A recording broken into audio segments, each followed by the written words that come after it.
This is Thriving in Business and Life. I'm Christopher Harding. And I'm Will Wilkinson. Welcome back to the program. And here we are in our lovely downtown office studio in Ashland, Oregon. Yeah, with the potential for sirens going by at any moment. Yeah, so last week, Will, we were talking about values and making a distinction between aspirational values, things I wish I was, versus really starting to focus on what are the things that light me up, what are the qualities or characteristics that when I'm doing them, I'm at my most authentic self. It's so interesting, Chris, the difference between those two. And I just had a personal mentoring session with a very high-powered executive the other day, and she was kind of giving me the inside story on some of the stuff going on in one of her departments. And it became so clear that a number of individuals who, hardworking people, are more on the aspirational side of this. They're doing things that they know they should do, but as she reported, they're not really that happy. So we discussed making a shift there where, you can work hard, you can be industrious, but we've got to be lit up with what we're doing. We've got to enjoy it because it's a true personal value. Right. Well, and that's one of the things that we found with our clients that makes the distinction between people who are compliant versus people who are actually fully engaged. And we get fully engaged when we can bring our own passionate values and so forth into the work we do. And so that's really what we were talking about. How do you infuse a value into a given moment that maybe isn't obviously have that value, like a normally boring meeting? How do I infuse creativity or curiosity into that? Yeah, and one example I think probably most of us in business can relate to is raising money, because we need money to function, and often there is that moment in the life cycle of a business where you got to bring in some money. And I don't think anybody really instinctively likes asking for money. So if it's not a value, then it's a should. I should do this because we need the money. But there are examples. Lynn Twist is my example of an incredible fundraiser who's raised hundreds of millions of dollars, and her secret is exactly what we're talking about. She's passionate about what she's doing. She's totally in her value zone. She manages to convey that to other people, and the value of what she's working on, which they then engage with, it becomes one of their values. They'd love to go down to Africa to do what she's doing. They can't do that, so they say, well, could I give you some money? And they volunteer the money. As she often says, she never really asks people for money. She just shares a vision. They engage with it. It becomes their vision. They're happy to contribute. It's interesting because I was talking with two different organizations that are fundraising organizations over the last week, and what was interesting for me was that they talked about how much they love raising money. See, they're in their values. Yeah. And so for them, they love to raise money, and they know they can do it because they love it so much. Yeah. So the second thing they look for is what other value are they going to be able to tap into based on who they raise money for? Mm-hmm. And so they're very aware of only raising money for things that they are fired up about, because then they can couple their own love of raising money with yet another love of, for example, being in service or something like that. So it's interesting you bring that up, Chris, because I was just at a fundraising meeting last night. It was very good, 4 panelists and a moderator. And, they were talking about every level of fundraising from a few thousand to millions. And it was really clear that there were people who loved raising money and people who hated raising money. And the presenters were very clear in kind of guiding all of us into something we want to talk about today, which is vision. Right. They talked about how easy it is to raise money for something you believe in, and the need to be able to share that vision with others. Well, when we come to vision, I think probably everybody on some level at some time has either created a mission statement or heard of one or been part of a company that has a vision statement, etc. And so we want to make a distinction between, again, aspirational visions, which, are great and they get posted on the wall and hopefully they become a guide for decisions we make. But the process we're talking about is different. And the first thing that it does is we take a look at, what is it that we really want, right? I always laugh when we say this because it seems so obvious. And yet, you'll remember the quote we use of Mark Twain's in the book. Right. And, of course, he said, I have no trouble helping people get what they want, but there's so few people who know what they want. Right, and we actually played around, I think, with a Spice Girls lyric one time, what do you really, really want, right? Yeah. And so part of it is if we're tuned into what we want, and I think what helps with this is the vision process we're talking about doesn't have to be some big, grandiose, long-term vision out in the future. It could be, how do I want this next meeting to go? Yeah. How do I want this presentation I'm going to do today to go? Then it's easier to tune into what I want because it's something very close up. And we encourage people, don't focus on what you don't want. Describe how would you like it to end? How would you like this chapter to turn out? So that's the starting place, right? Well, and you used the key word there, end. Right. How do we want it to end? As writers, I know you and I have both done a lot of writing in one form or another. We understand that you always start at the end. Right. Because you need to know where you're going to write your way there. This is particularly true in fiction, like an elaborate plot where there's all kinds of dead ends, red herrings, etc. How would you know how to navigate unless you knew the end? Right. So the same is true in life. A lot of things are going to come at us out of nowhere. Our best laid plans will fail, they tend to. How do we keep on going? How do we know whether to turn left, turn right, pause, accelerate, if we don't know the end, if we don't know where we're going? In other words, what do we want? So let's go back to like we said, let's say we've got an important meeting with a potential customer coming up. And, we know that we want to really be able to determine if we're in alignment and can truly be of service to them. And maybe that's the goal of the meeting, just for us to assess that much. It's a first meeting. Well, one of the other things we can do is say, well, what values do I want to bring to that meeting as well? Mm-hmm. Now what I'm starting to do is I'm starting to infuse values into my vision of how things are going to go. Mm-hmm. Maybe one of my values is I really, love people. And so I want to show up in that meeting and just have a great relationship. Well, and here's the really fascinating thing about this. We talk about infusing values into what we're doing. Before that can happen, the values need to be infused in us. Right. They're in us, and we put them into wherever we are, what environment we're in. Now, people feel values infused in us before we do anything or say anything. I was at a meeting this morning, an early business meeting, and part of my vision for getting up early and driving through the snow to get there was that the people are great, and I was looking forward to engaging and deepening my relationships. That was infused in me. It was a value that I was carrying into that meeting with.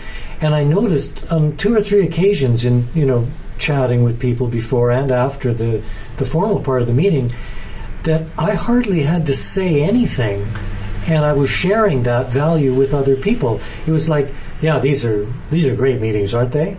And a total stranger say, there's so much friendship and we're obviously really supporting each other. And I just stood and watched him tell me the value that he was infused in me, which was obviously infused in him as well. In other words, if it's in us, other people will start to feel it even before we say anything. Right.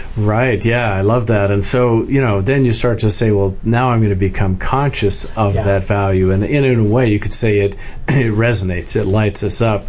And so if I'm picturing, okay, at the end of this meeting, I want us to both walk away feeling great that we met each other. Mm-hmm. I want us to walk away realizing that they know that we want to be of service to them. And we've been able to identify whether there's actually a true opportunity. So the great thing about this visioning process is different than how other goals might be set, is that we actually jump into the future. Right. And we use our imagination to imagine the meeting has already been completed, and we're reflecting back on how great it went. You know, it's funny, we do this all day long with people, with ourselves, so we're kind of living in this terminology. But what's interesting is that other people are too, without knowing it. We have words for it, like we'll say, how are you doing? Oh, I feel like I'm really on top of things. Or I really like being ahead of the curve. Right. And then on the other hand, we'll say, oh, I'm behind the 8 ball. I'm struggling to keep my head above water. So built into our language is already descriptions of surviving or thriving, which relates to trying to push forward to get something, achieve something, and feeling like we're behind, struggling to catch up, versus being ahead of things, on top of things. Is interesting, isn't it? Well, yeah. It's already built into our language. Well, and as we talk about in the book and the course, and this is terminology I know you've used for a long time, is the difference between pushing to achieve a goal versus being drawn by a vision. So that's the beauty of, if we've really imagined a future outcome of whatever the situation might be, and now what I'm doing is I'm discovering how that happened. Mm-hmm. I'm like living into it. It's already taken place. I mean, we're doing a mind trick, obviously, but the mind is so cooperative. If we've convinced it that this has already happened, then it's looking for all the ways to make that happen. Well, and not to get out into strange territory here, but anybody who studies into quantum physics, it's fascinating, and the real experts in the quantum world will say if anybody thinks they understand it, they're deluded, because it's very mysterious how matter actually works.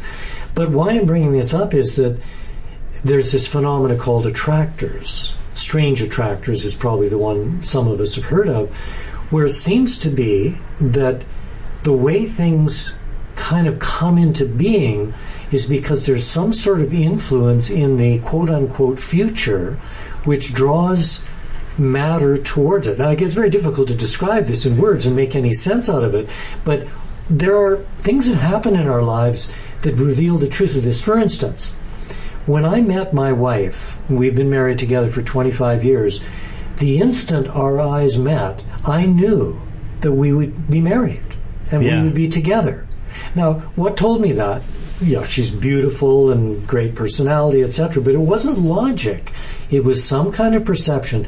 We are destined to be together. And I'm sure some of our listeners, at least, could, if they don't have that particular story, they have other stories. They are looking for a house. They look at 50 houses. They walk in the door. This is the house. Why? It's not logical. It's some kind of knowing, I think, that relates to what we're talking about. Well, and if you look at, you're talking about physics, so you just go to something simple like the observer effect. Right. When they first discovered that light, whether it was a particle or a wave, changed based on whether somebody was observing it or not. And so, we do have some impact at some kind of a subtle level, perhaps, but even with what we know about the brain, the Subaru effect. You're out shopping for Subarus, suddenly you start seeing them everywhere because your brain is sorting to see Subarus. So if I create the vision of a future success, and I've really, and we'll get into the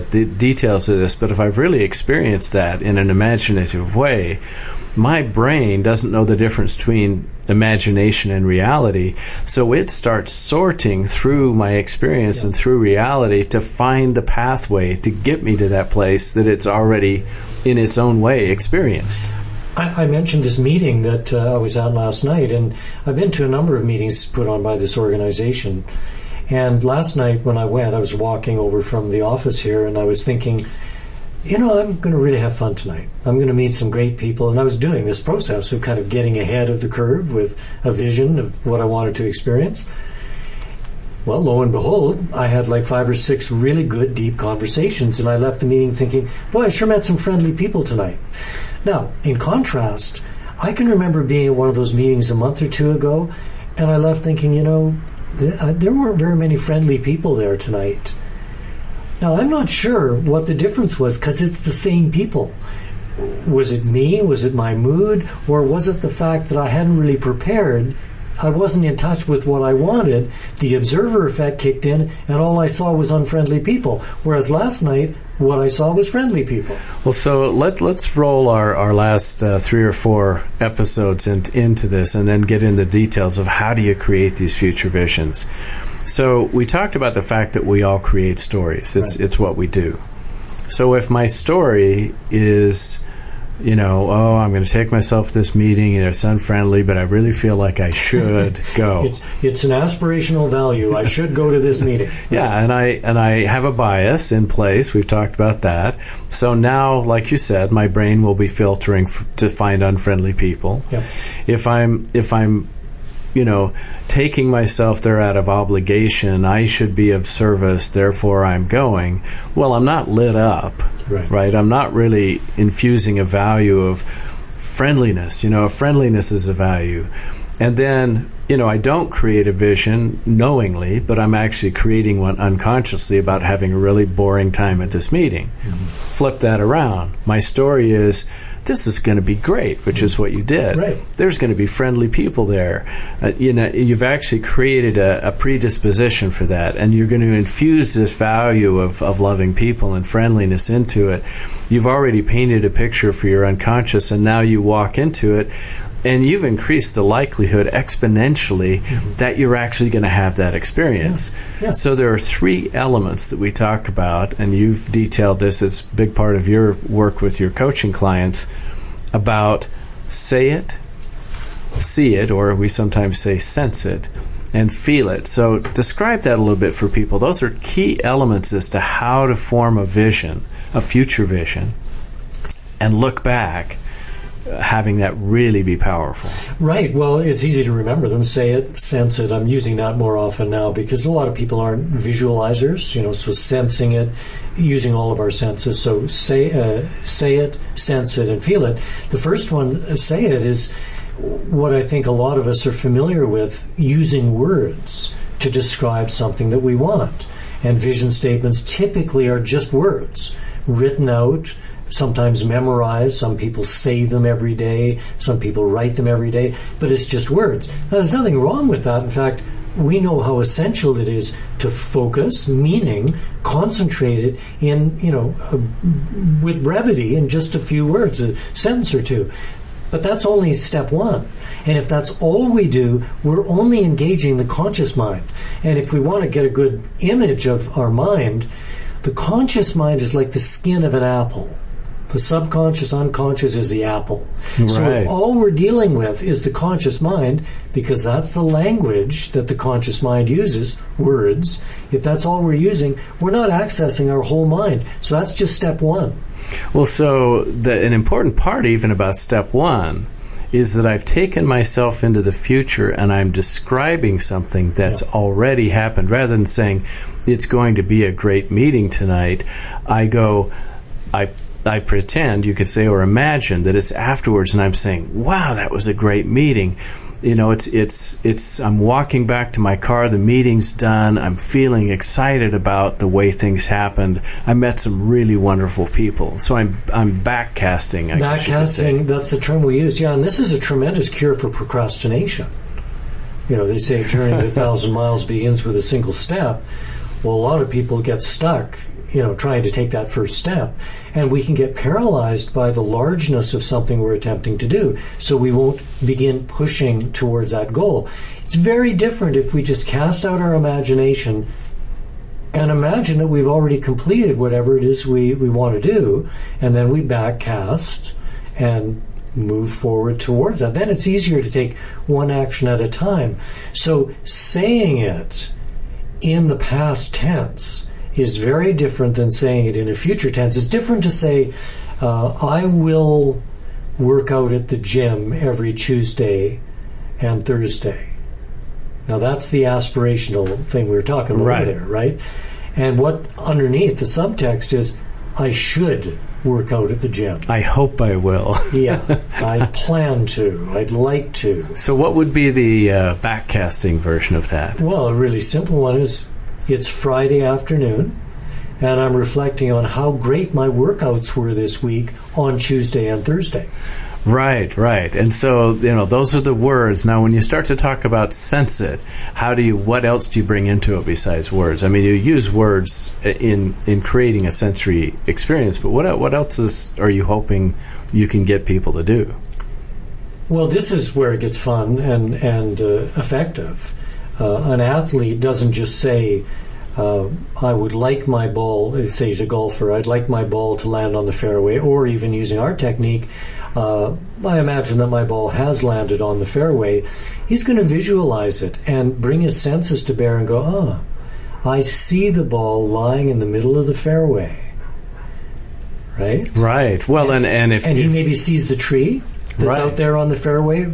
I'm saying this because that's what I do when I'm hitting off tee number 1 at our local golf course. I want to set my ball on the fairway right beside that tree. So I'm imagining the ball sitting on the grass in the middle of the fairway beside that tree. I'm very clear on the image. So another part of it might be, you talked about not everybody's visual. Boy, it was so great when I, teed off and hit that ball exactly where I wanted to. I can feel how my body felt. I was totally in motion. Just the whack of the club against the ball, too. And actually hearing the ball go through the air. I can hear the friends. It was so great when they were going, "Oh man, what a great shot!" Right. So you're talking about really creating a deeper experience that involves multiple senses. Well, and we're already blurring into number 3. Right. It's very difficult to get detailed with imagery without getting into emotion. Right. Because they're hooked together. So the third step, to feel it, well, what did it feel like? Not what will it feel like, but what did it feel like to hit that ball, to see it land there exactly where I wanted to, and then walk up to it and have a great second shot. How did I feel? Well, so I was giving presentations the last 2 days, and because, like you said, this is just part of it, I got up in the morning, I just sat down, I closed my eyes, I imagined it being after the presentation, and people were coming up to us and saying, "Wow, that was really great," and I allowed myself to hear their words and to, the shaking of the hand and just to feel the sense of satisfaction that we'd really been able to be of service to them. And so, in the process of that, it was really interesting because in both cases, gratefully life cooperated with my vision, as it often does. Mm-hmm. And as people were coming up and saying things, some of the things they said were almost verbatim things I'd imagined, and it's always just almost. I love it when that happens. Yeah, it's almost just like some weird collision of future, vision and current moment. It was really great, and the feeling of satisfaction and having been of service was something that I realized. It was like you were talking about. I'd infused it into my vision, and therefore I was entering the room with that already alive and resonating. Yeah, you brought it with you. Well, we're nearing the territory of one of our favorite quotes from our book. Morpheus talking to Neo in the Matrix. Right. Nobody can tell you what the Matrix is. You have to experience it for yourself. Likewise with this, we can describe the 3 steps.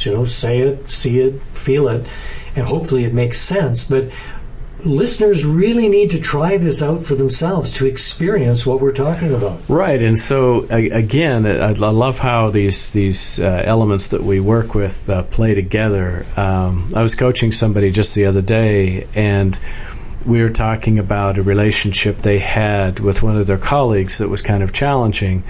And I said, well, so, if you could, how would you, if you just got a chance to make it up, let's say it's the end of the week and somehow you don't even have to know how right now, but things turned out differently, and suddenly you started to realize that the two of you maybe could actually be great collaborators together. What would that be like? And at first they were like, oh, I don't even know I can imagine that. I said, well, okay. Well, so what's in the way? When they realized they had a bias, right, and they were also invested in the story of being right about this person being difficult. So I said, well, you can always go back to that story, but just for fun, what if you created a version of the story where you suddenly discovered things about each other that were great? What would that look like? Let's pretend that it's Friday and you're talking back about how great the week's been. Well, it was initially kind of hard for them. They wanted to say, well, I think we'll be doing this. I went, no. That's looking into the future. I want you to look from the future back into the past, a backcast. It's Friday. Where are you when you realize this? Why, I guess maybe I'm at home with my wife. Okay, you're at home with your wife, and what are you saying to her about the week? Well, I'm really surprised at how well things went. I was like, so got them telling the story to their wife, and what was she saying, and how was she feeling, and did they celebrate? Did they maybe have a toast or whatever it was? Well, what was fun is they came into that session really frustrated and upset. They left that session with this sense of positive anticipation. And I'm really excited at the end of the day today, because it's Friday, to hear how the week went. Yeah. What a great example. Well, I've got one on the other side of the coin. We were playing games with some friends the other night, and one of the guys there decided he did not want to play this new game that someone had suggested. And I watched him, his body language, he folded his arms. He looked like a little boy who was pouting. And he was determined to not enjoy himself. And we started playing this game, and sure enough, this game is no good. This is not fun. The other 7 of us were enjoying learning a new game. We were curious, didn't know how it worked, finding out. He just sat there miserable. And we had to stop playing that game. We had to change because he had a story. I don't like card games. He had a bias. It's always not fun for me to play card games. He had values. Well, I want to do things my way, not a new way. He had a vision that he didn't want to play this game. His vision wasn't, I want to have fun with my friends. He knew what he didn't want. He didn't know what he did want.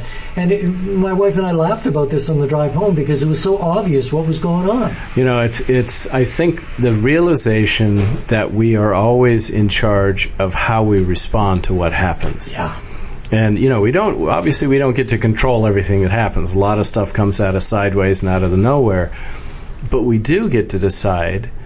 And the more we get aware of this ability we have, we can actually see it coming and decide ahead of time.